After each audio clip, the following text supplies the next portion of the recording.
Hi, I'm Grammy Fox. Welcome to my story channel. Today the story I have for you is called Lucy Lied and Willy Cried by Grammy Fox. 7-year-old Lucy and her 2-year-old brother Willy spent the day at Grandma and Grandpa's house in the country. Lucy loved being at their house, where there were many delightful smells: cinnamon and pumpkin candles, home-baked bread, and pecan pie. The smell of freshly mowed grass carried on the breeze through the open windows as Grandpa circled the yard on his tractor. Lucy was allowed to explore through the closets and drawers and look at books and pictures, but she had to be careful and remember to put everything back how she found them. "Lucy, I'm going down to the hen house and run some eggs over to the neighbor. Keep an eye on Willy for me. I'll only be gone a few minutes. Grandpa's outside in the garden if you need him." Lucy and Willy played with old wooden blocks, where golden rays made a bright patch on the wood floor. Lucy built her blocks into the shape of a castle and pretended to live in a magical kingdom. Willy chewed on his blocks and got them all slobbery. He tried to stack them but couldn't do it without them toppling over. "Come on, Willy, let's go in the bathroom and wipe your mouth." He followed, and she found a washcloth and cleaned his chin and chubby cheeks. Hanging it on the towel rack to dry, she spotted one of her favorite things on the back of the toilet. She carefully picked up the round pink box and lifted the lid. What do you think is inside? Inside was a fluffy white pillow.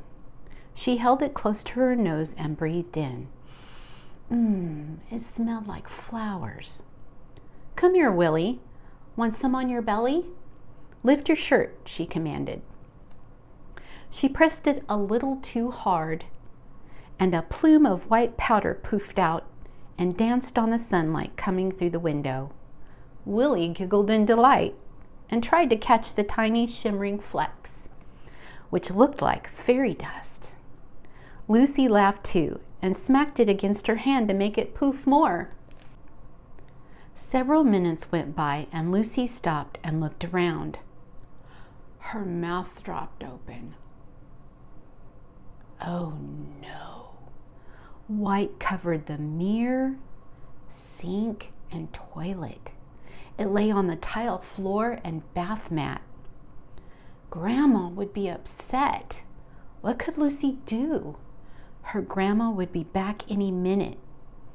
Lucy scratched her head with the tip of a white-covered finger. She needed to think fast and saw Willy trying to catch the last of the floating specks. She thought to herself, "He can't talk very well yet and is just a baby. Grandma won't get mad at him." "Will, put your hands down here," she said, and tapped the toilet lid. He obeyed, and she pressed them into the powder, making pint-sized handprints. "Come on, we better go play with the blocks." The children were playing quietly on the floor when Grandma opened the screen door. When she saw Lucy and Willy, she walked past them and around the corner and came back a few seconds later. "Lucy, what happened in the bathroom?" "I don't know," Lucy said. "You don't know? Do you see the white footprints on the floor?" Grandma said, pointing. "Come with me. Let's follow where they lead." The footprints led them around the corner, through the kitchen, down the hall, and straight to the bathroom. "Did you get into the bath powder, Lucy?" Grandma said. "I think it was Willy. See his handprints?" Lucy said. "William, what did you do?" Grandma asked with her hands on her hips. Willy started to cry. Big streaks were left on his cheeks, where tears slid down through the powder on his face. Lucy did not realize it, but she and Willy were covered head to foot in white bath powder. Lucy felt terrible because Willy was crying. She never liked to see her brother cry. "It was me, Grandma. I did it. I poofed the powder and it made Willy laugh, and then I kept doing it. I didn't want to be in trouble and was scared when I saw the mess. I am so sorry, Grandma." Now Lucy was crying. "I'm sorry for lying to you." Grandma gave her grandchildren a big motherly hug. She smelled like sunshine and happiness. "I forgive you, and I want you to always be truthful. Do you want me to be able to trust you?" Lucy nodded. "Now, let's go outside and get you both dusted off, and then you can help me straighten up this bathroom." The end.